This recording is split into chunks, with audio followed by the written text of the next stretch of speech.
Welcome to the Never a Phase Network podcast. I am your host, Swimo. Just call me Swimo at this point. I don't know why I pretend my name's anything else. Today, in just a minute, we're going to have Further North for you. But before we get into the interview with them, and it is a great interview, we go so many different places. These are great guys. They've got great stories to tell, a long history in the scene. I think you're going to love it. Please listen to this. But let's get some of the paperwork stuff out of the way. This show is a part of the Never a Phase Network. We are a collective of creators dedicated to keeping the spirit of the scene alive. Our network of creators make social media content. We share music news and reviews. And of course, we bring you great podcasts. Podcasts like Emo Kids Anonymous. I wish I could tell you the cool stuff that Emo Kids Anonymous has coming up. But recently they had the Click 5 on. Go listen to the Click 5 talk about their place in emo and pop punk history and if they belong here. The Ska Mailman podcast, which, spoiler alert, do we call him now the Ska AV Tech? The Imperfect Dads podcast recently celebrated 200 episodes. Do you want to hear one of the Get Up Kids talk about parenting? Go back and listen to episode 200 of the Imperfect Dads podcast. You can go listen to this and more by visiting neveraphasenetwork.com or searching Never a Phase Network on Instagram, TikTok, and on YouTube. We are everywhere. Of course, you can always follow me. I am the Swimo guy. Ryan Strikes Back on TikTok, Emo Education on Instagram, and The Emo Education on YouTube, because I screwed up all the social media engineering that I'm supposed to do. Today's show is brought to you by Eargasm Earplugs. Eargasm produce high-fidelity earplugs which reduce noise up to 21 decibels while maintaining audio clarity, so you can still hear everything around you. They're perfect for concerts, festivals, and any other loud environment where you want to protect your hearing without missing a thing. Get yours today at eargasm.com and use code EMO10 to save 10%. All right, let's start the show.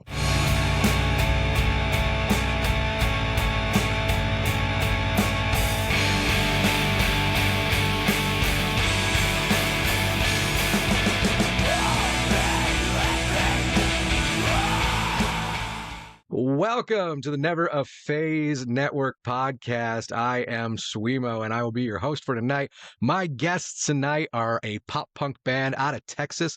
They are self-proclaimed masters of sad dad rock, and I relate to that very heavily. They represent the outright refusal to let go of the past generations of pop punk and emo music. They will be opening up for Gina Fontanella February 10th through the 15th, 4 stops in Austin, Houston, Dallas, and Oklahoma City. They've had singles from 2024, Echoes, XO, and Wasted Time. That's your latest work. You can stream those anywhere that you find music. It is my pleasure to welcome Further North. How you guys doing? What it do? What's up, dude? So we got Chris and Mark here. You guys just told me you're the guitar players. How's gearing up for the couple of dates with Gina? Yeah, we're doing good. We just came out of the annual ice apocalypse that we have down here. Yep. So For sure. we didn't actually see each other or play music together until last night. Yeah. For the first time in like 3 months. So of course, we got everybody together and we're like, hey, can we still do this? We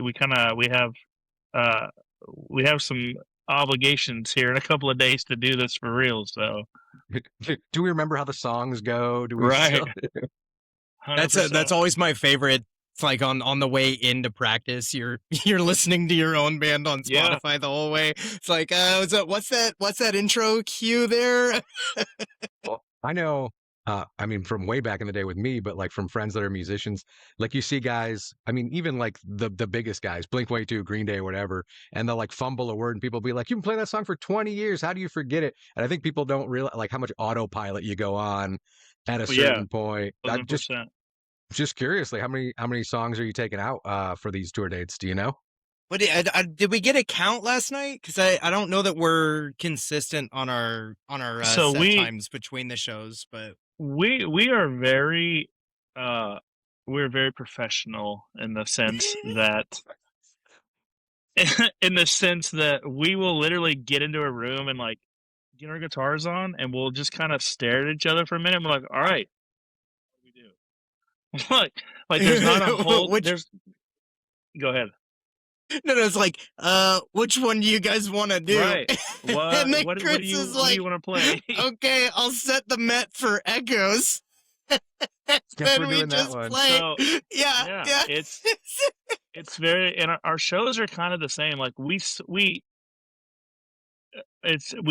to what I like to think is like a guideline of a set, because there's been times where something's gone wrong and I've had to, because we play with backing tracks, because we put a ton of production in our stuff. So just to make it sound more full, we do a lot of just background production. Like we have trap beats and we're doing 808s like and the cool synthesizers and stuff like that. right, the new pop punk thing. You gotta have it. Right, we're trying to stay relevant, because you can see with all the white here that, I mean, I'm kind Hey, of, that's wisdom, Chris. That's wisdom. You earned that. that's what I keep saying too. But like we literally got in the room last night and was like, what do we do? What songs Yeah. should we play? Like, of course there's like the one or two, like, thankfully, if we've been told that if we don't play echoes at some of these songs, like, or some of these shows, like, everybody's like, where you guys waited too long to play that song. And of course we're the old dudes that are like, well, no, it's got to go last because nobody cares about the first six, they just want to hear that one. But so we have a two or three that we will always play, but then we also just kind of like to screw around and we play covers. We do, we like to. Mark and I have this funny thing when we're playing, is like, we know these songs. We wrote these songs. We've played them enough that it's kind of like the muscle memory thing. But like last night, we're ripping a gig tomorrow, and so we had to. It's just kind of like a warm up thing. We always do sort of these warm up things for tech and for just production and whatnot. But we're covering Ocean Avenue by Yellowcard in that show tomorrow, and it gets to the bridge of this song that him and I have known for 20 plus years, and we always like across the room from each other. The universe are is locked. funny. And we typically don't talk about which parts we're going to play, because neither of us is the lead guitar player and neither of us is the rhythm guitar player. We kind of have this chemistry where we will just meet each other. And like when we're writing, we do it. When we're in the studio, we do it. When we're on stage, we do it. And it's funny because you just kind of feel something and you're like, he's going to do something, and it's like you just kind of brace for it. But we get to the bridge last night and this nerd looks at me and it's like, oh crap, we didn't decide who's playing the lead here on the bridge. We didn't. And I'm singing, which this is the weird part. I typically don't play leads when I'm singing. And so I'm singing it, but for some reason, this nerd starts singing and playing the lead part, and Chris is pissing himself on the other side of the room. He is purple in the face, just playing and laughing, and he's like, you just pulled that out of the back pocket, dude. You just pulled that out. So we play with in-ears, right? We don't hear each other talking and stuff, but like, anybody that walks past our practice room just hears a bunch of drums and my loud, super off-key attempt at a Yellowcard song vocally. Like, in ears, I was like screaming at him. I'm like, you know how to play that part, and I just kept playing the rhythm part of it, which I haven't played since like 8th grade. And I told Mark, I was like, I don't know how. Funny how that works, right? But like, I was like, I don't know how that just happened, because I don't know what I was doing. You didn't know what you were doing. And we both nailed the right part and it sounded awesome and it just felt right. Unrehearsed. And that's bandmates, That's the joy of bandmates. I was just saying, if I go way back, like I had a drummer and he would watch my body language and stuff like that. He was like, he'd be like, we threw an extra chorus on that one, but I saw how you were moving your legs or something. Yeah. And he'd just be like, I knew you were gonna do that, and I'd be like, well, I'm glad you can tell that from like the back of my head and my ass. Apparently, right? You know what I'm gonna do next. Before we get too much deeper, I do got to ask, and once again, we've already established ourselves as maybe like the old guys club here, but Further North, is that a Jets to Brazil reference? Is that? Yeah, okay. I think you Mark, what is it like? Maybe so few. And On one hand, maybe we can count how many people have called that. Like, I'd say maybe 4. Maybe 4. Wow. And that's kind of a mellower song for a pop punk band and stuff like that to take your inspiration from. But one thing that I've noticed just being on the internet, because I'm not a big like second waver guy, like Sunny Day Real Estate and stuff like that. Like I'm not huge. I'm a very much pop punk and like third wave kind of emo guy.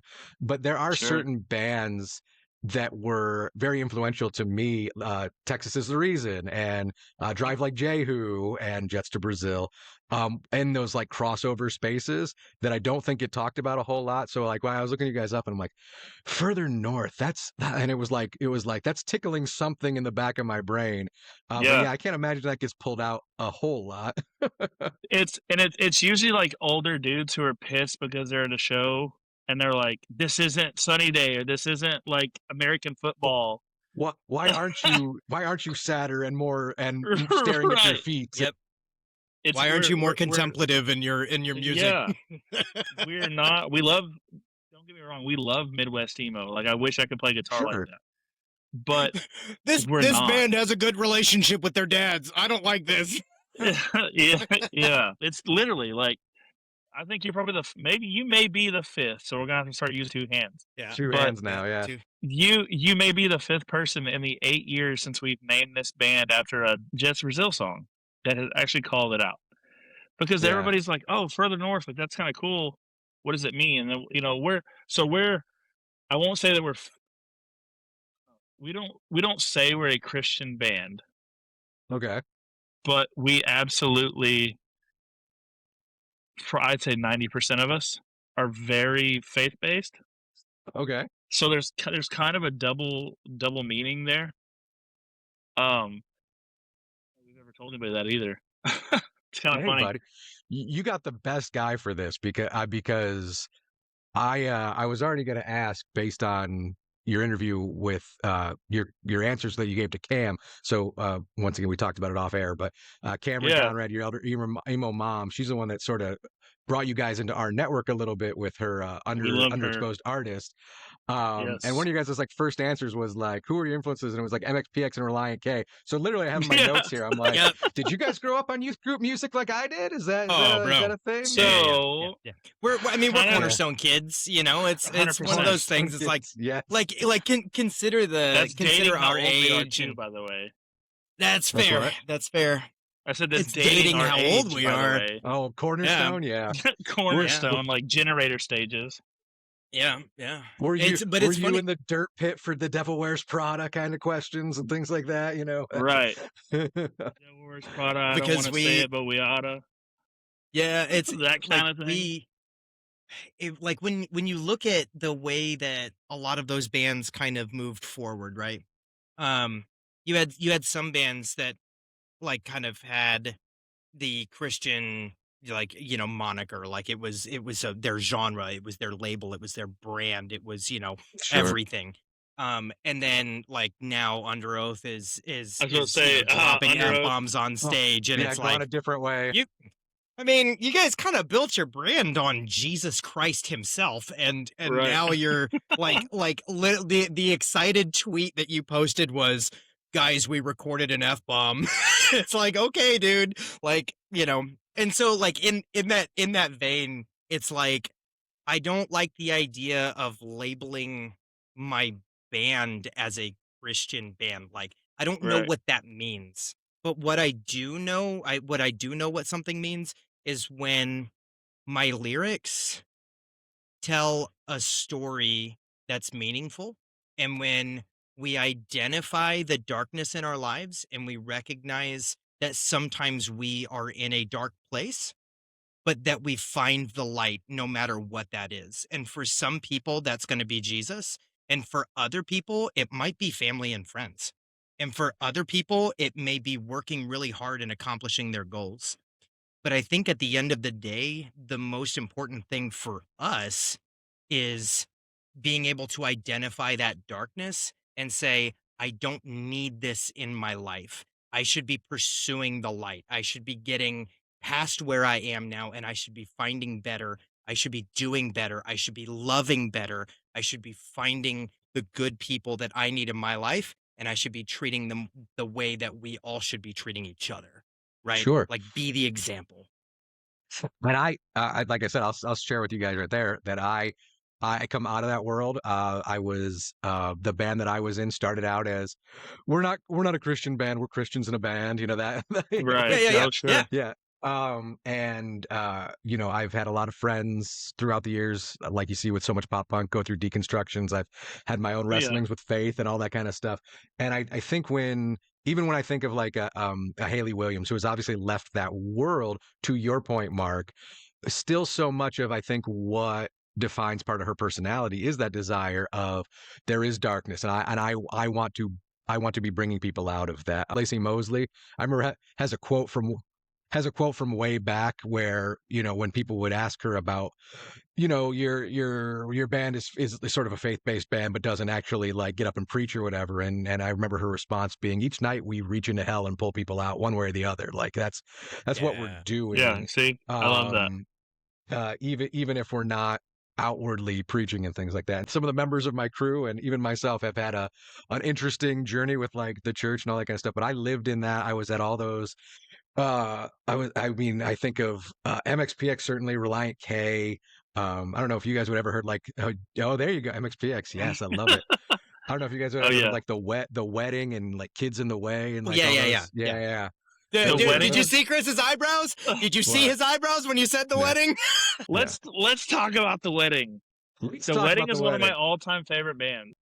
That what's the name of that? The one with Wake the so there are two versions. I'm talking about the old skinny jeans, swoopy hair. Yes, Polarity. Before, what's the one before that? That's what I'm trying to come up with. Wake the Regiment and oh gosh, we're the ones that built this city. If you're with me, say yeah.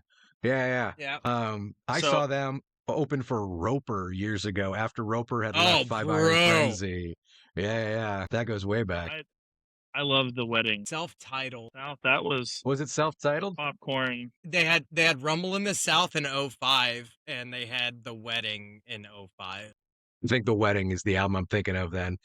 See, here's the funny part for me. I have this conversation with Chris and Steve all the time where it's like they'll reference a band or they'll reference a title of a song or something like that. And I'm like, dude, that was 2004 or 2007. Yeah. I had a Maxell CDR of that.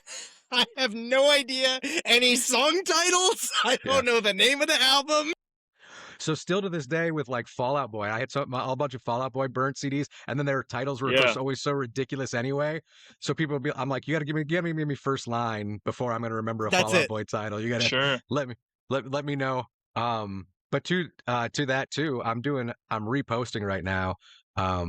I won a MySpace contest years and years ago to play opening Taste of Chaos, and I'm wearing a shirt from the wedding on that stage, and I'm like, so that to me is like my oh gosh, that's so 20 years ago. Love it. And I noticed that within is it Echoes? It's got to be Echoes. Yeah, Echoes. The line, the church parking lot, skateboard. And that was me and my friends seeing if we could rail on basically the handicap steps of the church. That's and stuff it, baby. Like that. Yep. Yeah. Let's go, dude. Yes. Every church had that parking spot, right? We bring this up because I told Mark and Steve, he's not here, but he's kind of the architect of like, I don't know, that's the three of us really. But I told them, I said, hey, because we've always kind of, Steve's always kind of written a little more vaguely, but we knew what it was about, but like people couldn't really pick up on it immediately. And so we were talking, and me and Mark were talking, and I was like, hey, I had this acoustic idea. Let's write it about, like, every pop punk band writes about how they hate their hometown. But I'm like, well, let's write about, because their hometowns, Mark and Steve, it's Arlington, Texas. So we were like, well, why don't we just write like a love song to Arlington and just like growing up here? And so there's so many name drops that if you're from this area, if you're from DFW, you'll understand a lot of it. But what did we talk about? We talked like the church skating. What that was? So, I've been looking so hard to find you driving up and down New York Avenue. So New York Avenue is one of the main roads in Arlington. It's north and south, and so like there's everything from literal high schools to big neighborhoods, venues, grocery stores. Like what? So like there are so many like geographical references that are Sure. off of New York Avenue. in So it's that like, song, hey, yeah. come pick me up off of New York, or I live off of New York, or you know, whatever. And so like New York was a really easy choice there. Running late quarter tank and it's burning fast. Got a feeling none of this will last. Is kind of the idea that we're, you know, looking at the past as adults, right? But then at the same time, when we were kids, like we're panicked about how much gas I got in the tank, and like I'm literally trying to find your house, and I am almost out of gas, and all I know is that you live off of New York, but New York's a huge street. And so like if you go through that whole song, we wrote that song with intention and purpose in every single line. There is a specific memory, a specific person, down to the part of our friend Daniel Bunster, who went by the name Frost. And the line, the smiles passed when Frost came down, is literally talking about him drowning in the lake and Wow. us all coming together and 400 people descending on this church for his funeral. And Right. just the amount of love that we shared in that moment. It was the first moment for many of us where somebody that was so close to us died. And so we had to learn how to cope with that together. And so like all the way through that song, there are just every single line is full of so much emotion for each of us as band members. But it's amazing because the people that we've talked to here in DFW that can identify with either moments in that song. That's what I was gonna say. Yeah. People will like we'll play a show. We have a place there called Dr. Jekyll's Beer Lab, and it's kind of like a micro craft brewery. It's really cool. Yeah. So cool. We play the show. We play our local shows. Generally, we play them there because we can kind of do whatever we want and run it how we want, and it's just I don't know. It's more of like an intimate thing with us, but we'll play these shows, and then somebody will. It never fails. Every show, somebody's like, "Hey, you sang that song about the church that used to put on Christian shows, right?" And we're like, "Yeah." Like it's like, dude, that's a line in it. Yeah, like it's wild that people pick out something all the time, and we never realized like that song has done so well for us and gotten us to It's a good like song, man. It's a good song. Jarrett Reddick from Bowling for Soup. We've all been friends with him because they're DFW dudes, but he like pops into the social medias and he's like, "Holy crap, is this me singing this song? Like this is such a catchy song." And we were like, remember Jarrett, going to the studio and recording that? It's like, yeah. Jared, it's Steve. Yeah. But we were like you sang 1985 and you sang Almost and you sang like Girl the Bad Guys Want. Like, don't tell me that about a catchy song. Like, clearly you know what you're doing. You know how to do that, yeah. Well, it's so funny because you guys work with Brian at Jet Fuel, and so we had My Side of Paradise, and I love Jarrett. I call Jarrett. He's like the pop punk uncle. Like he just seems so down for like everybody and stuff. And so talking to them about working with him, and they're like, we just sent him a verse, and he said yes. We didn't understand. Like we didn't think you could just do that, but it happened. We met him and we sent him a verse, and he said yes. And he's just been so Reddick down is for awesome. everything. What a good punkle, dude. Yeah, punk. Oh, I'm Coin and holding on to terms that since now. day one, baby. I'm holding down on that now. I hope Gotta Reddick hold sees on. it. Dude, write that down right now. The things that you took away from this interview. Punkle. I'm putting it in my notes. Punkle. Yep. So now I got to ask, because we are going all the way back, and Chris, you specifically said like playing songs like 8th grade to whatever 20. Well, that's more than 20 years ago. I hate to age us like that, but that's a long time ago. And now mentioning like the yeah, right. Now mentioning like the 05, 06, even like youth group and Christ core culture and things like that. Were you guys? So is this your guys' second bite of the scene and stuff like that? Is this all coming back around for you? Were you playing bands back then? Yeah, so I mean we've all played. I don't know, dude. Like anytime somebody asks me this question, I had like my Alzheimer's is kicking in, and I have to legit try to. I gotta legit like think about it. Yeah, so the first band I ever played in was a Blink-182 ripoff. We haven't gotten much further north of that. Christopher Had to. We always make the joke. I've played. I want to say it was like Enema of the State and the song Josie. It's on Dude Ranch. I came into a friend's house one time and he had the music video on, and I was hooked. I was like, "Oh, this song is awesome! Like, what is this band? Let me figure this. Let me get into this." And it has just been downhill from there. It's every type of Blink-182 collection you can have. I've got every stupid fact I know. How I used to say for guys our age, if you didn't play like "Damn It" at a talent show with your first band, like what are you even doing? Like, what do you? Yep. Absolutely right. I started playing bass first, and I was like 13 or 14, and I had a P bass, and I stood on my bed, and all I did was just played Enema of the State songs. Like I thought I was playing. I didn't know what I was doing at 13 or 14, but eventually, as an older one, I had to sit down to play Carousel, though, right? Yeah, I still have to. Yeah, yeah. I don't know how he does it. Chris will take a seat in the middle of a set just to do it, bro. What are you talking about? I love that era. But yeah. So I have always played music. I think there was like a 3 or 4 year stint there where I was so just kind of because I've toured since I was 18. Okay. I've either worked for bands, I've toured playing for myself, or just whatever. I've traveled in some sort playing music since I was 18. So I took like 4 or 5 years off, and then I realized that I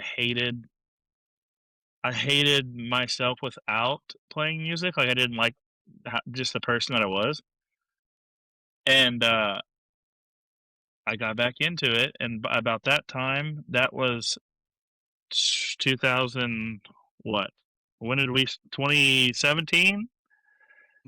16, Whenever, 17, something like that. Oh, a little further north lore. My brother was in a band, and they had some moderate success. The band ended up having a pretty messy breakup, not a big public breakup, but like an emotional breakup. And so when the band broke up, my brother was in his feels and wasn't really feeling very good.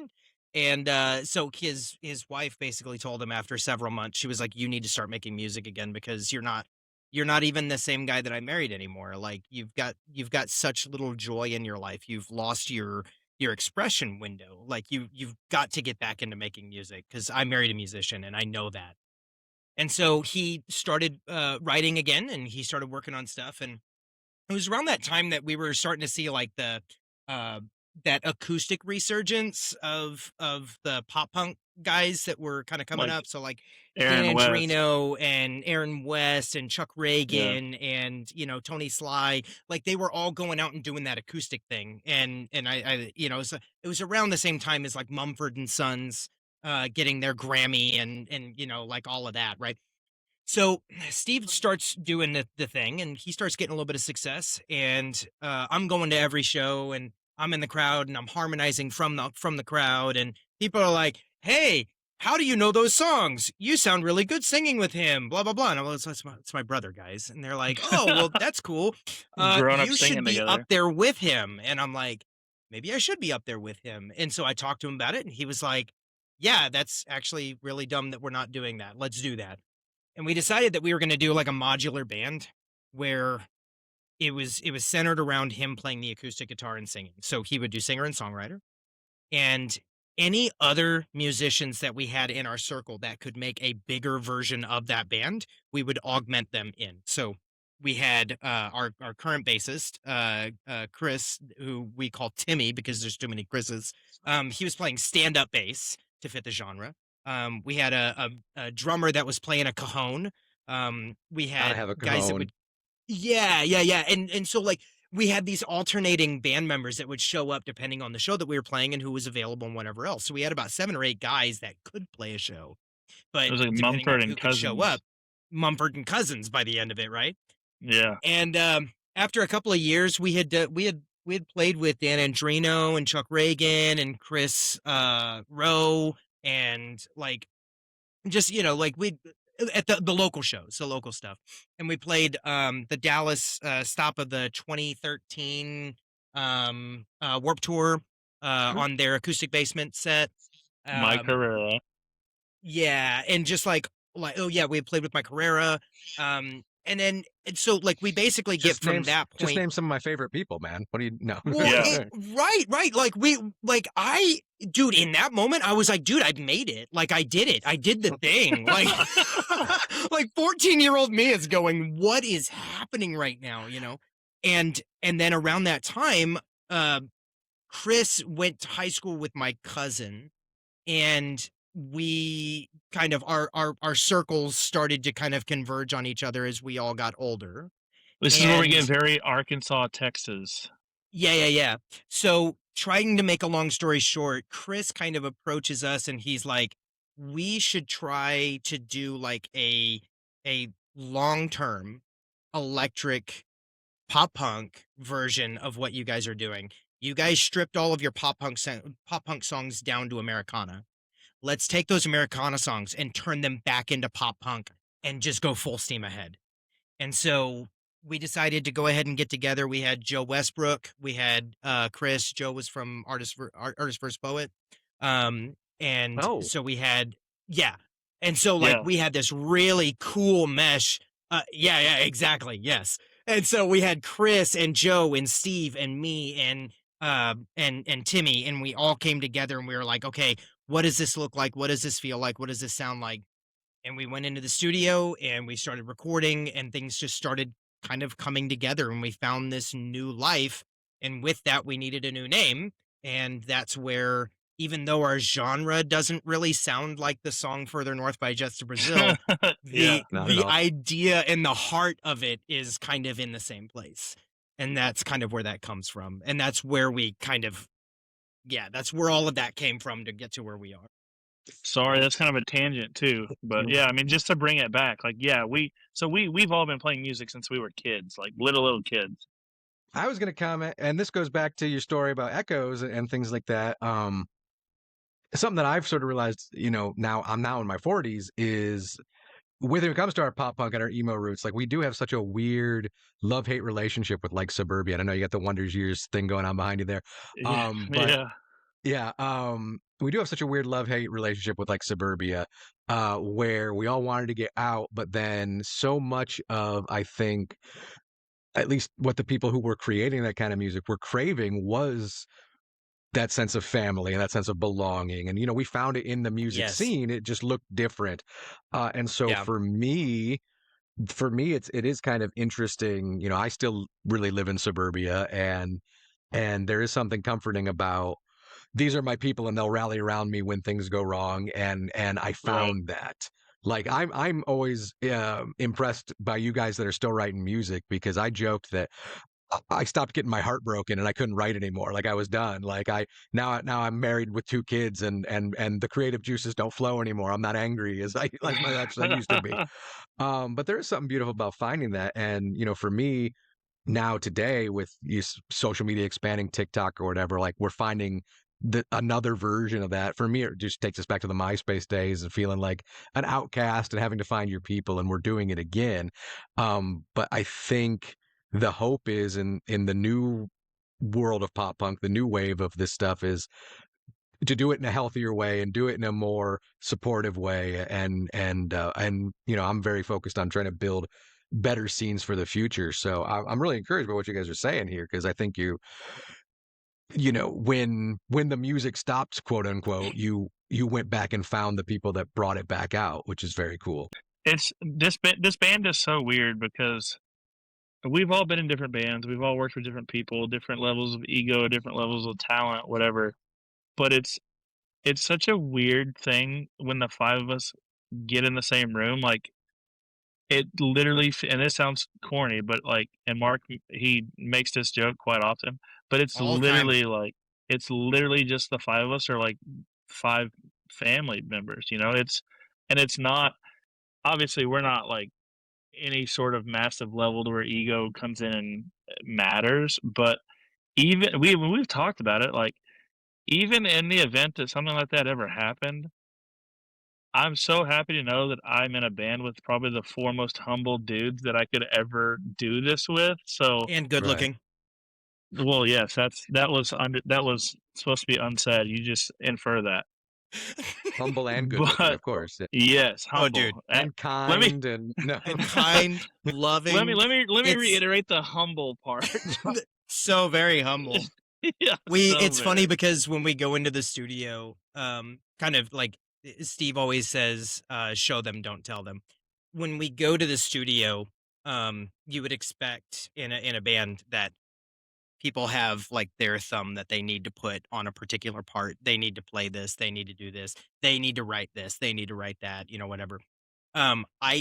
Going back through our discography, I don't know that I can tell you who recorded any particular lines on any particular instruments across all of the instruments and everything in the band. Whoever is feeling the best on the day and whoever has the steadiest hand on the day is the person that records it. There is there is no ego in this band when it comes to writing and performing and just like the creative process and everything.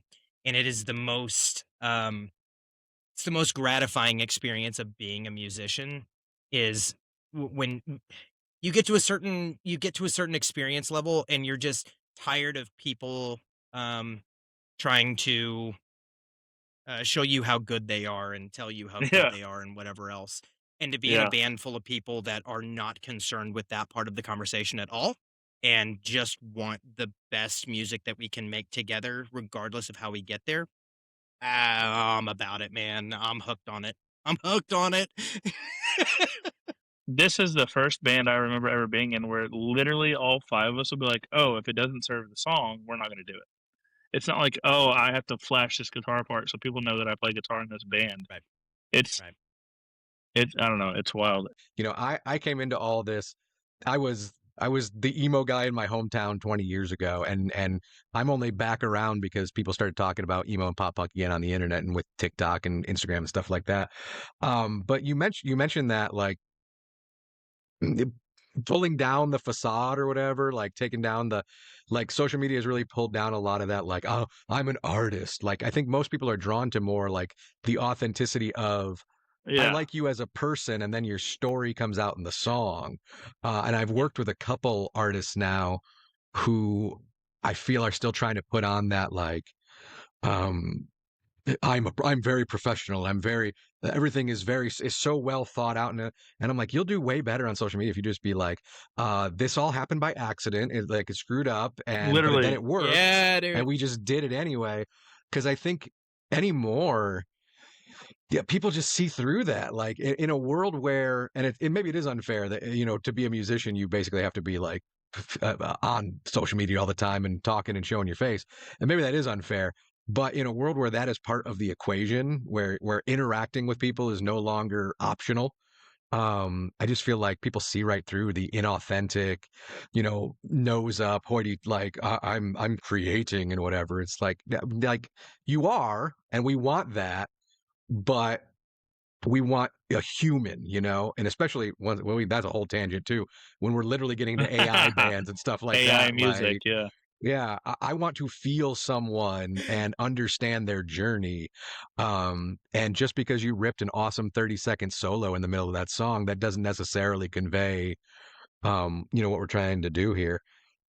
So I guess I'll piggyback off of that though. I was looking at you guys as you've been doing a lot of shows, and I guess I didn't realize Echoes had come out like a kind of a long time ago at this point. You guys got a gap We're in kinda recording and stuff lazy. like that.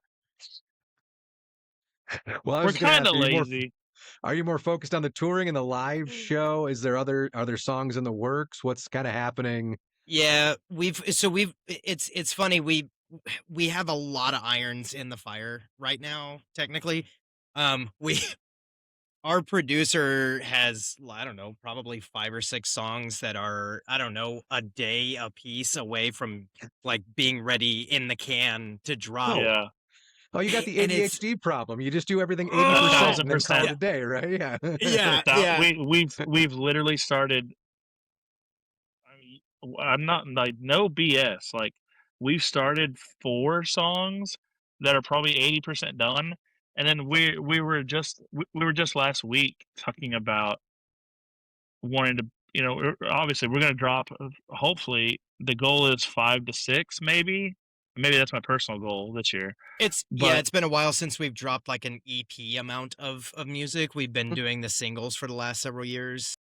we've already turned in probably 4 or 5 more demos to our producer just to be like, hey, like we have literal double digit song numbers that we could like do something. And so the problem with that is yes, we like Mark said, we have every iron possible in the fire. And it's because we've gotten so used to not being a super busy band that anytime something comes along, we're like, oh yeah, we can do that. But then we say, oh yeah, we can do that too many times to the point where we're like, oh, the next 4 months is booked. We're doing the stuff with Gina. We're doing we're doing like a emo night birthday party tomorrow night. And then there's some other stuff happening to the point of where like in our text thread with our producer, Steve was like, hey, when can we get this going in between this and that, this and this, next month and this month? And there's I don't know, it's We've got wild. these days are slammed on the calendar. What can you work with 1000%, here? Yeah. How can you fill the cracks of this? Is what we're Oh, asking. by the way, them to do. everyone in the band but me has kids. We're I all was gonna say, married. plus with kids and Yeah, bingo. Yeah. Full-time jobs, kids, It's- wives. Yeah. there's Don't- t-ball practice and stuff or whatever. Yeah. Yes, literal. Yep. Like we Chris have has to open softball, and Pokemon cards with his kids on Friday night, and don't give me no crap. Don't start. I say that like, I mean, you guys looked at my calendars for recording this stuff, and it was like I have 4 hours Friday in the middle of the day. I have, you guys, it's a little earlier for you, but I have 10 o'clock at night on a Thursday. Like that's when these options exist, and I'm sure, doing recording and stuff, maybe 10 o'clock on a Thursday is probably not as good of an idea. It's crazy. So like, it's literally like it's get in where we fit in, and in order to do that, like we just confirmed. Problem, I would say the furthest north thing that this band has ever done. Twice. That's twice. No. Don't make me reach. it's nice for meeting you, digits. Swimo. Yeah. Yeah, and I'm out. Credits. Stuff like that. Like we're very ambitious this year, and so much of that is like I kind of drive. I say that we all do, but I'm like, hey, let's look at April. Let's look at at May, June, July. Like let's look here and kind of sort of maybe think about doing this, and then eventually it just gets more solid to the point where I'm like, hey, Mark, I need you to go get a passport because something's happening. Like, Yeah. I need you to go get. We're this. Hopefully, this year it'll be the first time this band goes international. So, Okay. I mean, I know it's just to our. We're going to Tijuana. Yeah. No. You Crossing boys over to like Mexico? Juarez. Yeah, like I don't know. It just we plan stuff and then we forget that we plan stuff. Kind of. All of It's a hard sudden, too we're doing because 4 like months of things. Chris is the hard planner. Like Chris is the one that does the majority of like the legwork in making the idea come to fruition. Steve does a lot of the soft planning, the logistics, the what do we need in order to make this happen? How realistic is this? And then I'm the, oh, you guys made a decision? Okay, where am I supposed to be? Where do I need to be? Chris is like, turn the boy, point him, and go. And Just so it's, wind up that back and let him go. Just tell me where I'm supposed to show up. Yeah. That, because he knows that if he tries to put me on anything outside of like direct task orientation, I'm gonna end up over there talking to somebody about paradiddles.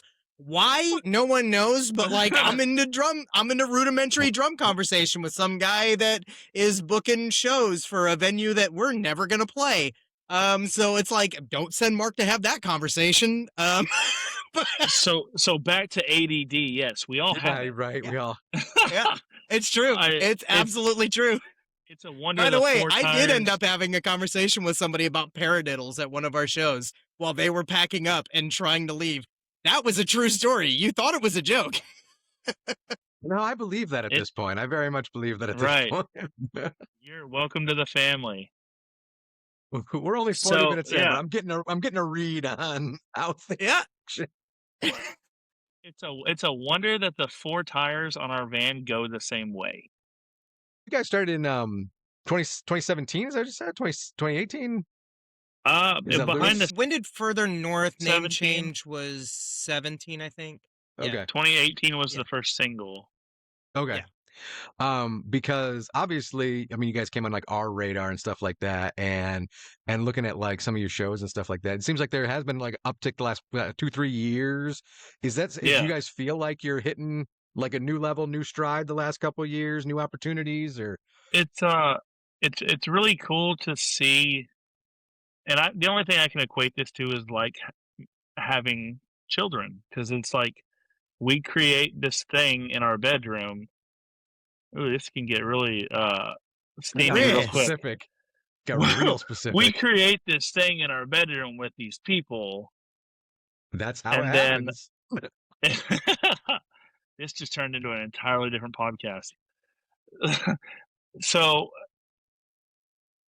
basically what I'm getting to is it's crazy to be playing a show in a place that we've only played maybe once or twice, and to see the entire front. No, we had never played Little Rock. Never played there. We had never played there. Chris books this show. It was a part of a run. We like to do weekenders because, as mentioned before, we are old. Family life and kids. And it's wonderful because we get to sleep in our own beds after no more than 2 nights.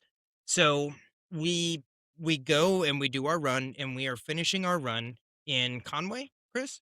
So it was a B Blue Moon market to Records? Little Rock. It's called Full Moon Records in Conway, Full Moon Arkansas. Records, that's right. Shout out Full Moon Records, by the way. Just incredible guys out there at their facility and everything. So we go out and we are finishing this run. And as we finish this run, we're playing this stage to people that we have never seen before. We have never played music with before. Ever, ever, ever. Like, we've never been to Arkansas as a band.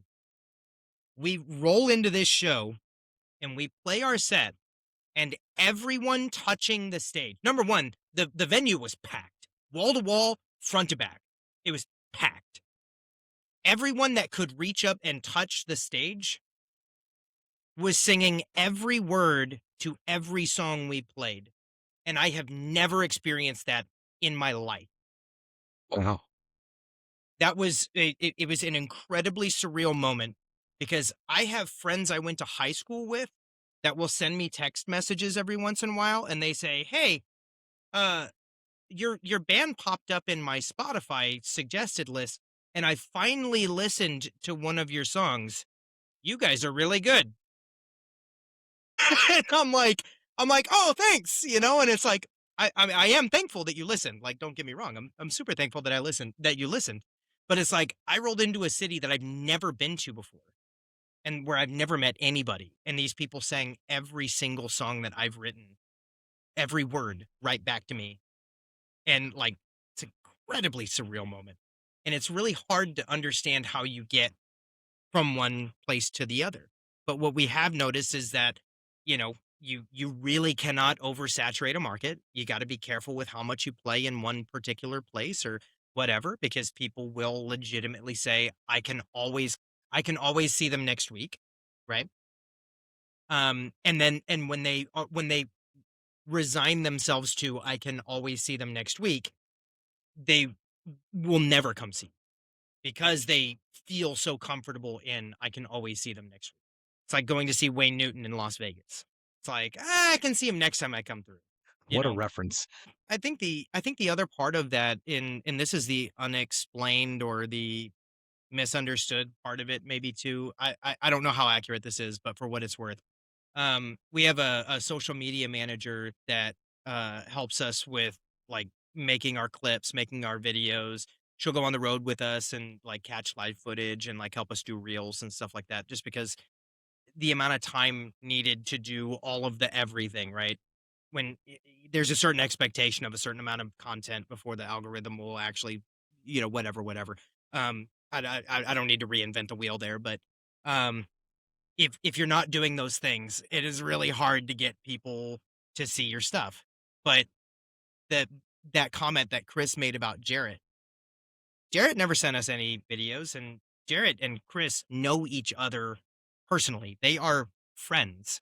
Chris doesn't talk to any of his friends that are like professional musicians about the band in that way, because that's a really horrible way to conduct a friendship.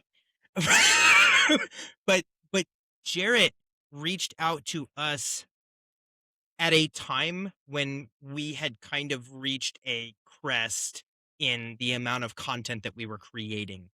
Not music that we were producing, but content that we were creating. We hit his algorithm. We didn't tag him in anything, but he organically found us in his algorithm. And that was because we were posting a certain number of videos, a certain number of times a week, blah, blah, blah, blah, blah. So if anybody is listening to this, you've been doing this for 10 years, and you don't want to be a content creator, I'm here to tell you, I don't either. I don't want to make little videos. I don't want to do any of that. But there really is traction when you are doing the things that the computer wants you to do. Wait, though, just to prove that I did my research though here, but Chris is so good at that move that in the videos there that you're doing now, just the turn and Chris, the presenting. turn and Oh yeah. So I don't know where that came from. Our social media It's your- chick, her name's it's your Murphy. move. yeah. He That's was his new like, signature, dude. she goes, I need you to send me a video of you just turning around and shrugging your shoulders. And she does this all the time where she won't even tell us what she's doing. She just wants a certain thing. And that it became the deal. And now that's starting to take off. And it's crazy that it's just me turning around and shrugging my shoulders. But like on that same note, we literally hit a tom to try to be in time with the Whitney Houston song, and it hit millions of views. Yep. And that was the dumbest thing we could have done, because it was just like wasting time. I'm a terrible drummer, but I've seen enough of those videos now that I can do it because it became such a meme. But the timing, it's ingrained in your brain. Yeah. from reels. No, but it's hysterical like what takes off, and I do feel for bands. Every band I've talked to has talked about the pressure to so many bands don't, like you said, don't put out EPs, don't put out albums anymore, because it's literally like if you're trying to hustle on it, like every 6 weeks you're just putting out a single, like, and it's disposable, but everyone's gonna just forget it. It just has to be catchy enough to maybe catch the algorithm. But then the same way, it's like, yes, I'm a musician, I want to be writing music, I want to be playing my instrument. I gotta stop and make a meme, and it's not, it doesn't feel like it's supposed to be part of the job, but anymore that's how people find you and connect with you. And if you can make those moments feel authentic, it obviously is working and connecting you guys with some folks. But yeah, it is such a odd part of, to the point where now we have people who are influencers first, musicians second, and it's working. But yeah, it's just a wild. And once again, I'm only here because I had a stupid video that went viral, and have just stumbled forward ever since. That's Fail forward, bro. Exactly. No one cared about my opinion of music anymore until I went viral, and then it was like, well, this guy knows something. I'm like, do I? I guess I do. I do. I'm an influencer now. I'm a tastemaker. So there's a video of us just kind of hearkening back to the do something not so serious, right? Like do something sort of funny, do something personable, whatever. The three of us are literally laying in our singer's bed, and we're just watching an old video of us just joking. Like we're not, on back to talking about being humble again. Here we go. We're sitting there watching this video, and I just keep saying, I'm like, man, we're so good. And so many people were like, oh my god, this is what bands do at the end of the night, like, whenever all these people post stories of them, and I'm like, "That's such a genius idea to do this," and I was literally laying down on the job, and it was working. Yeah, But it's everything is content, man. Everything is content. dude, just the dumbest stuff that I'm like, "You want me to turn around and shrug my shoulders?" And it works. So I'm like, "Okay, you Yeah. know what you're talking about, just tell me what to do." I like, it's helping us. Nobody cares about our 30 minutes about why we wrote a song about, the street in Arlington. People I care like that about song. I care. No. well, thank you. It's actually it's one of my favorite songs we play too. But nobody nobody cares, I guess, about the immediate, like, for, like, long form, I guess. It would be like, "Oh, this is a funny 30 seconds. This band's cool, let me follow them." And it's just nuts that so much of today is tied up, and we talk to other musicians about this all the time. So much of today is tied up in numbers and Spotify monthly listeners and TikTok replays, and, we're just insane, like, I I have a friend, one of the most thankfully, talented. none of my guys care about that very much, Yeah. but I know that it's part of the job. I have a friend who's one of the most talented vocalists I've ever heard, and she's supported by one of the best guitar players I've ever heard. And every time they talk to talent buyers and record labels and everything like that, it's like, well, if you just had about 20,000 more social media followers, and I'm like, what does that got to do with anything? Like, what is that's not a It's metric crazy. of. Like that right there, okay? Take what you just said. Okay. You guys are the ones that professionally know how to do that thing. Is it not incumbent on you, now that you've found this incredible talent, is it not now incumbent on you to make a deal to get that person the exposure that they need to become successful? That's when I was growing up, that's what I thought the record deal was, right? I'm old enough now to understand, and I'm jaded enough by all these band stories. Yeah, we found a talented person. We're gonna make them a thing. We're gonna give them the exposure. Yeah. Yeah, Right. And so it's you like all of that thing where it's like the argument versus, real talent or plant and, manufactured versus organic, and it's like, okay, I absolutely understand the idea that you should work hard to get your success and that you should have to pay your dues to do these things. But when somebody's been doing it for 5 years, you know what I mean, and they're still doing it and they are just killing it with the actual music and the talent and the hard work and the dedication. And you're the one that has the tools that allow people to be seen, right? Like you are the ones that run the media mhm. machine, but they need 20,000 more followers or they need this much and more of this thing. And it's like, oh my gosh, man, like what are we doing? and I'll say Ah! with our network, like we're starting to get opportunities to talk to like bigger acts, and even when we were doing like our end of the year stuff, like we had a real like existential conversation about, when I talk to bands like you, there's a lot more give and take. There's a lot more like, whereas we lift up at, like, I'm literally wearing a Taylor Swift shirt under here, but like we lift up like some like major, they don't care. Like we're not part of that, but there's all these acts that um haven't cracked the algorithm the same way or haven't broken through. That the ability to just give a little bit of voice to goes a long Yeah. way. And so I Yeah. obviously know that for the space we're in, you have to cover the ones just the same way, the ones that get the clicks and whatever. But I'm really hopeful that we can, maybe amplify some folks that other people wouldn't hear. That's amazing. Otherwise, that's the goal. Yeah. I But it's funny too because like we at our age, like I hate to keep harkening on this, but we're old. when Yeah. when when Further North started doing the Further North thing, right? Like when we had that kind of migration to the new branding and everything, we found ourselves playing with a lot of guys that were 5, 10, 15 years younger than us. And it was one of those things where I think the other reason that I love these men as much as I do is because we all found ourselves kind of taking these guys in under our wings. And it was like their cables would break, and it's like, take mine. We're playing a Right. show Yeah. together. Your cable's broken, take mine. Your amp is broken, take mine. Your guitar is broken, take mine. You broke a string in the middle of your first song, take my guitar. Um, and that's, very much how I wish I had had that. I wish someone would have done that for me. I wish when I popped a string in my very first song when I was 18, 17, whatever on stage, that I wasn't standing there in an utter panic going, what the hell am I going to do for the rest of my set? While all the other bands watched me panic on stage. And no one did anything to help me. And I'm literally restringing my guitar while the sound guy in the back's going, "You're still on the clock, you dumb idiot." 3 minutes left. 3 minutes. I'll give you half a song. Dude, we can give you some show horror stories. Oh, I'm sure. Oh yeah. Oh man, we've been through the ringer. We've had the highest of highs and literally the lowest of lows. Oh yeah. Between and you all just of got to it. take it in stride, right? You take it in stride, and We're real lessons big about learned. we always tell people like the high tide raises all ships. So we always try to bring our friends anywhere that we do anything. We're like, okay, this band can do it too. Like their friends of ours are good.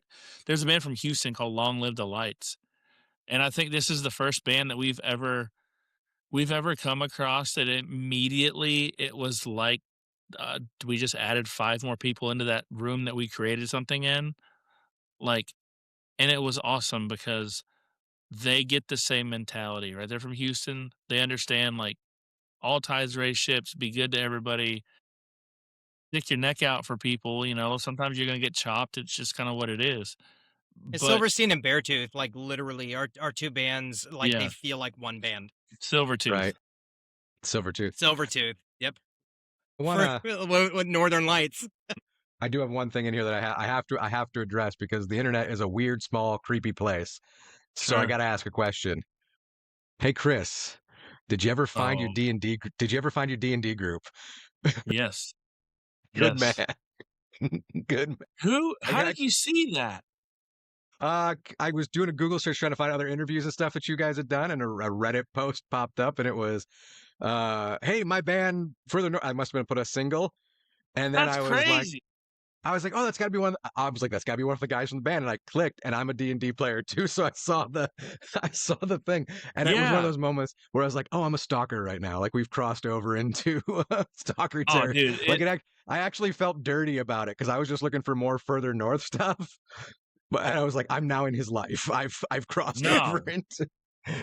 by all means, especially like my so I got the my books behind me. I nerddom. was ready for. Yeah. No, that's awesome. My nerddom has kicked up so hard in the last like year because I have twin daughters and they're 6 and they're getting to the point to where like they want to watch Pokemon and they want to know about Stranger Things and they want to know about like all the cool nerdy stuff that I like. To the point of where, like, the 3 of us are huddled on the table, just, like, counting Pokemon cards and going through what we have, and my wife walks by, and she's like, "I just don't get it," and just keeps walking, Ports. No, right? which is that's the thing, like, you don't have to get it, just understand that we're in here nerding out, and that's fine. But, yeah, like, we had so side I keep saying side quests because of the nerdy Now side it of is a my life. side quest. Yeah. Yeah, but, like, we have a neighborhood friend who, my wife befriended her, and she has a husband and a daughter, and they were like, "Hey, she's interested." The daughter's 10 or 11, so she's all the way through Stranger Things, and D&D is a thing in Stranger Things, so it's kinda starting to come back from that, and I played years ago, and I played a lot and real heavy, and I just kinda got out of it because I didn't have a group. So, th her friend was like, "Hey, Uh, I don't know what brought it up. Somebody asked about D&D, and D, and I was like, "Oh, I can DM a group if somebody wants to learn how to do it. Like, we can do one shots and just teach people how to play." And it has just like ballooned into this every Friday thing. Like, I'm kind of bummed because we're playing Houston tomorrow, and I can't play Heroes of the Borderlands here. Someone's. But yeah, You don't know like what they'll do to you if you don't show up for a session and they got to zombie you around. Like bad things happen too. That's. yeah. So Making and decisions that's for the you, thing. Like, buddy. I was trying to find a group where I could just play and not have to DM it, just for the leisure of it, the fun of it. Yeah. Last night at our practice, our bass player was like, "Hey, I didn't know that you play D&D." I was like, "Oh yeah, like I've played for the better part of probably 15 years." And he's like, coming back into it now. At Dr. Jekyll's, that brewery, microbrewery we're talking about, he's like, they have a weekly game there for one shots. I was like, dude, like, I will absolutely show Let's up go. there. I'm straight edge. I don't drink. I don't do any of the mess. And at this brewery, every time we play there, the owner knows that I don't drink. So he's always like, hey, this is the best root beer you'll ever drink. And 1,000%, it's the best root beer I've ever had. So I'm like, oh, D&D and like really good root beer. Like I am a fat kid in heaven right now. Like I will literally in the candy store. Yeah. Yeah. Yeah. But it's gotten bad, like to the point of where I called or I texted Mark one day and I was like, hey, and Mark is my nerd friend in the band. I was like, hey, teach me to play WoW. I never learned how to play. I want to play. Oh, wow. Yeah, literally. I avoided that one a lot, but there. Yeah. So hold on. You want to see my mouse? No. So so this I'm in it, bro. I met my wife on WoW. Okay. That's what I was gonna say. This may be a whole offshoot of a podcast for you. Say, we got to do a whole nother episode now. We gotta go deep in the weeds. Like that's an entirely different topic podcast, but we can go. What did Mark was making fun of me last night because he got me into it about a month ago, and then he decided to go. I don't know why anybody would want to do this, but he decided to go and spend time with his new wife. Yeah, you know, why? as sarcasm. No, so like she's from the northwest. I almost said the northeast. She's from Oregon. So they went up there for like 2 weeks for a honeymoon / getaway / whatever. And the entire 2 weeks I didn't play WoW because I didn't have his nerd buddy wasn't around. I didn't have my friend to be like, hey, I can't beat this. I need you to come help me. My emotional support.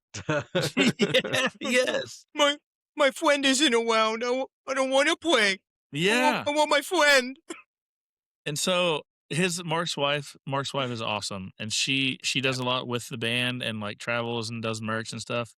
But I guess I didn't realize this when it happened, but she had made a whole new character and like leveled it up to the point of where I was so that she could come help me get through stuff. Help him if he needed help.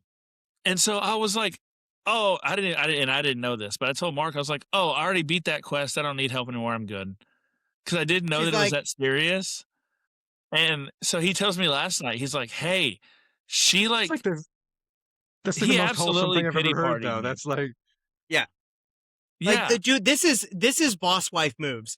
What people don't understand is like the whole idea of these, high fashion, boss women or whatever. No. You find you a woman that's going to make a new character to help your cousin figure out his quest and WoW. That is a boss wife, dude. That is a boss woman right there. You can have the boss wife. I want the grinder wife. I want the She's loyal. She does. Like they have and I'm just now getting into it. I'm having to wet my feet and be the new kid on the block. But they play weekly with a group of friends and I'm like, hey, I gotta level up so I can come and do some of what y'all are doing because WoW's about to drop a new expansion and I'm full in on that. And I told Mark, I was like, look, we're gonna go 100. So another side note, my personality is either 0 miles an hour or 1,000. I don't have the ADHD thing again coming out, right? Yeah, see, back to that. I don't have a middle ground. And so I told Mark, I was like, look, we're just going to hit it. We're going to go. Mm-hmm. I want to learn how to play this. We're going to play long enough that I can go get into this where is my hyperfixation now. Yeah. Yes. I Chris's hyperfixation right now is just being a nerd. Yes. It's not WoW or D&D or Pokemon cards. No, right now it's just nerddom. Yeah. I'm waiting for him to call me and tell me that he's like halfway through the fellowship on Audible at work. No, so on that note. No! Once again, side quest of the side quest. Once again, my daughters are 6, as I had said earlier. they have gotten into Harry Potter, so now we're back into that world. Oh, Yep. And yep. it's so fun to me to watch it with them, and they get excited about it because 'cause they're seeing everything for the first time. The only downside of that is the 9,000,000 questions that they ask me during the movie. But, like, I love that. I love that they're just in that age kinda where it's fun to, like, get back into what I was into when I was a kid like that too. Yeah. I got a daughter the same age, and so one, she knows daddy talks on the internet, which is weird, but Nice. like coaching little league and stuff like that, and being like, okay, we're gonna do like walk up songs. Like, what do you want to do? And someone will be like, oh, this Blippy song or this Danny Go. And my daughter was like, what's the Poppy Bad Omen song? I want that one. And I'm like, they're gonna know they're gonna know whose kid you are real fast. Like they're gonna Oh yeah. there's not gonna be any doubt when you come walking up. And so it is cool to see like kids, once again finding your stuff and things Right. like that. And Just to kinda tie that all back into my world again with them is we're driving down the road and I put on the Our Last Night version of the K-pop oh, Demon Hunters, yep, and my daughter's like, "Hey, I like this." It's like he's, like, yelling, "I like this," and I was like, "Oh, this is my whole world right here." yes, Oh baby. yes. Oh My my baby.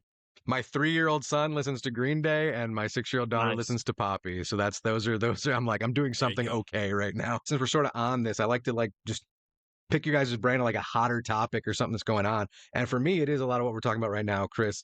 Um, I was raised in the scene. You guys were raised in the scene. Punk rock in all of its forms. One of the beautiful things about it was finding your people and finding a safe place. But we also know that some of the places we ended up weren't always the safest and weren't always the healthiest for people. So I know, Chris, you mentioned I'm raising a daughter, you're raising daughters and things like that. As you see your like kids coming up at you, because you guys brand yourself with that sad dad punk rock kind of thing. Did you guys like see any component of you where you're creating what comes next for the scene, even if it's in your like local area, or when you are talking to your kids or stuff like that? Like I always worry, like if my kids do stay in punk rock, like I'm like, this is like the greatest thing that could ever happen to you, but also be vigilant at all times. Yeah. So what does that look like for you guys creating out there now with your family and stuff like that? It's not fair how to say it. Like, I got into punk rock as a kid because my dad died when I was 14, and there was trauma there, and then there was a lot of, like, I just pent up stuff, right? Like, emotions, Sure, yeah. feelings, whatever, not knowing what to do at 15 years old. But, like, so I turned to punk rock for that, and it kinda gave me a voice, and it gave me, like, that identity to figure out who I was, what I was gonna do with my life, whatever. So, on that front, I would love for them to find something that lets them be themselves, but still gives them some sense of direction that's, like, kinda like a guided direction, maybe? So the thing that I would throw there is my brother Steve. He's got two kids, and they're kind of getting into that teenage window, right? And I try to be as engaging as an uncle as possible. Um, Kind of like filling the gaps that dad may miss. I think that's what uncles are for. Is Absolutely. some things are not fun or interesting to talk about with dad, and they might be with uncle, right? And so the thing that I love that Steve does with his kids, and this comes from like my version of punk rock and pop punk, is more the no use for a name version of pop punk as opposed to the Blink 182. Blink 182 is dicks, farts, boobs, puke, We're not quite there yet. yeah, let's party, let's do this, let's do that. And for me, no use for a name was very stop believing everything that someone tells you without figuring it out for yourself. Ask questions. The world that you live in is not the picture that's on TV or the news or the radio or whatever. You are responsible for being a unique individual human being. And part of that responsibility is paying for your freedom with intelligence. Earn it. Earn your autonomy. Don't be an idiot. Be smart, right? Like, that's what punk rock did to me. Punk rock made me ask questions, right? And so like there's a lot of political stuff when you get into like straight punk rock. just like direct punk rock. I mean, Sex Pistols, literally, like defying the Queen. You know what I mean? Like, you don't do that over there, but they were doing that over there. It's like you can get into political conversations with punk rock. I'm not trying to get into political conversations with our music. What I am saying is, in your existence as a human being, ask questions, right? Because that's what punk rock means to me. And I think that our brand of that is, how can I be a better member of my community? How can I be a better contributor to my scene? How can I be a better member of the audience at my show? How can I be a better friend? How can I be a better husband? How can I be a better father? How can I be a better brother? Um, and I think if you look at our lyrics, I think you see that.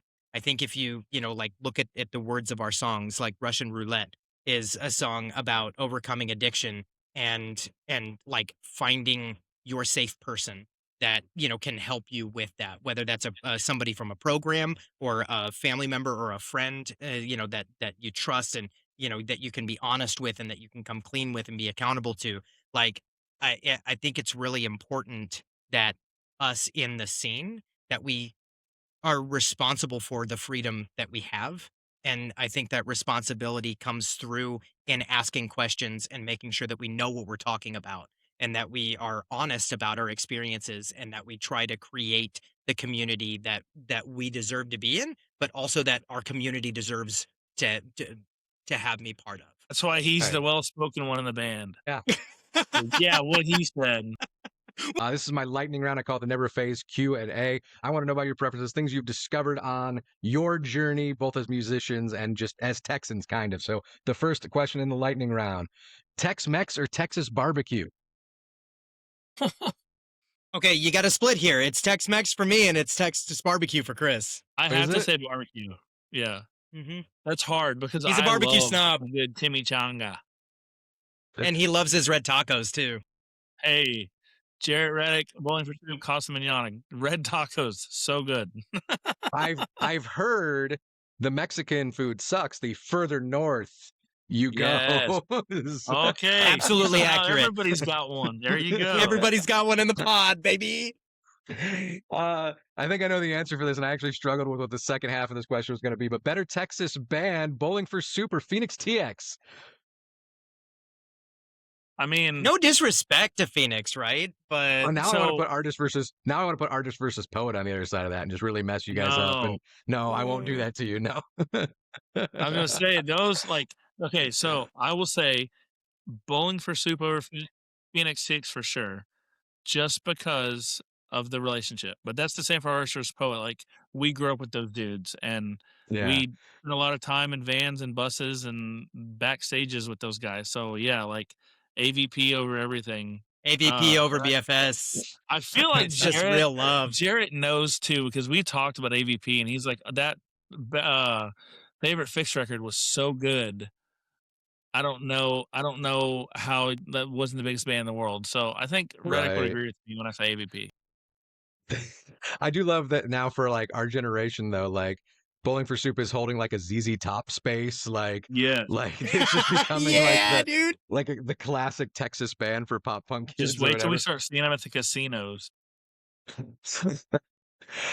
Echoes mentions Waffle House. What's your Waffle House order after a show? So for all of us, I'm pretty sure it's the signature, isn't it? Yeah. We're just walking in there and hitting the signature breakfast. Yeah. I always say regular waffle, scrambled eggs, cheesy, bacon, hash browns, no grits, and sausage. Oh, we're protein. Yes, I know what I'm about, son. We're not doing double starches on like the hash browns or something. We're doing. I don't eat a lot of French fries or like potatoes. Somebody else in the band will, inevitably take it off my plate, which is fine. But like, I just don't eat a lot of that. Yeah. Mark likes his potatoes. I know that.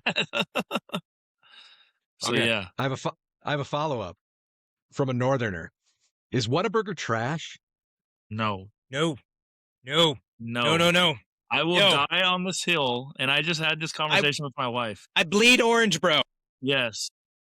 I will die. As a matter of fact, 3 days ago when it froze over so bad down here that nobody could drive, I did 2 things. I ventured out into the wild wilderness for 2 things.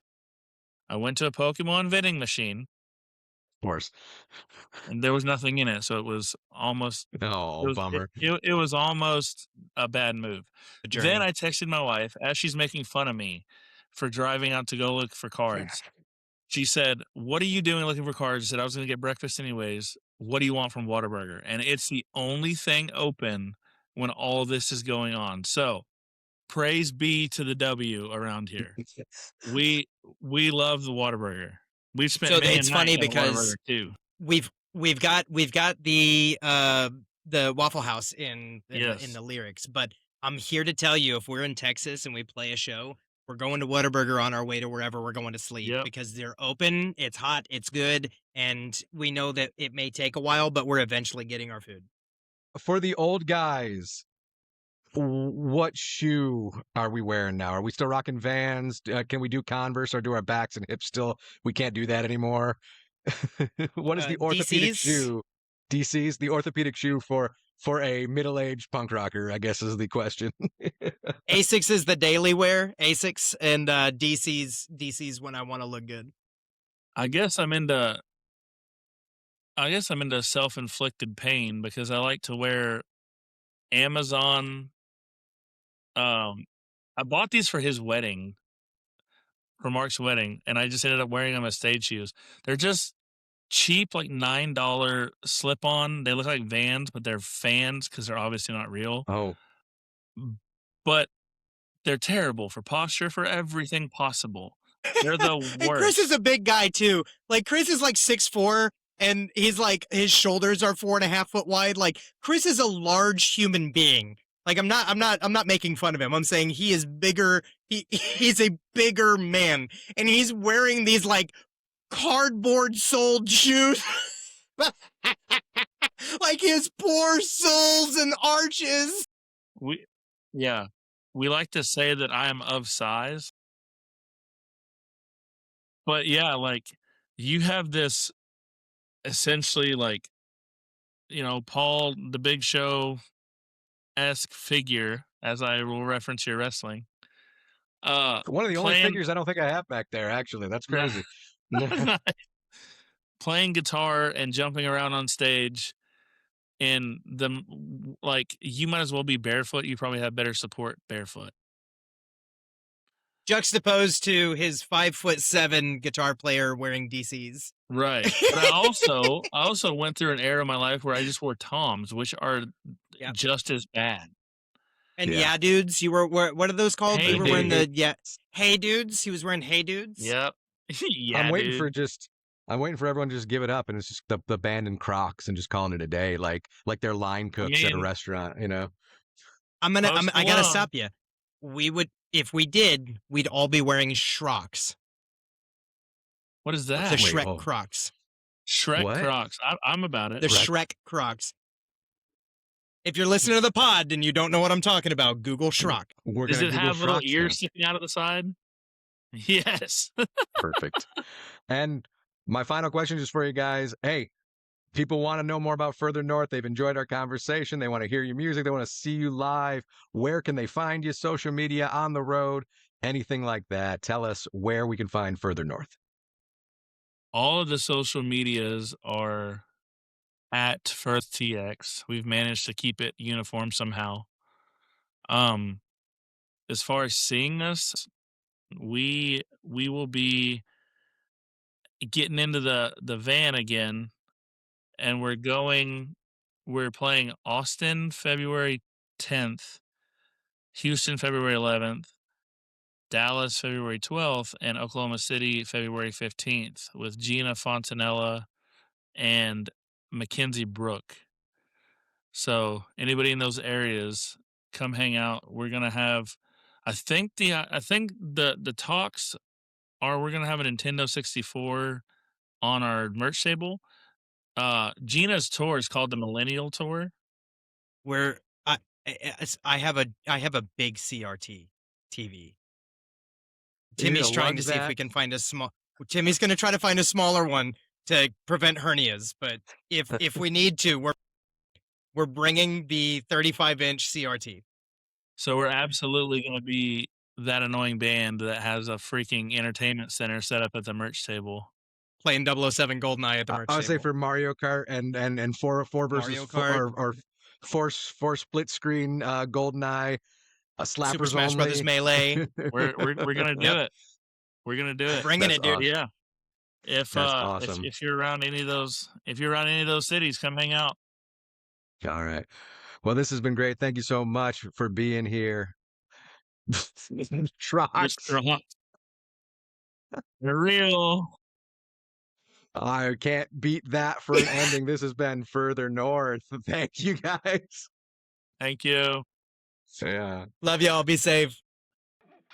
This show is a part of the Never a Phase Network, a collective of creators dedicated to keeping the spirit of the scene alive. Our network of creators make social media content, they share music news and reviews, and of course bring you great podcast content. For more information, please visit neveraphasenetwork.com and follow Never a Phase Network on Instagram, TikTok, and YouTube.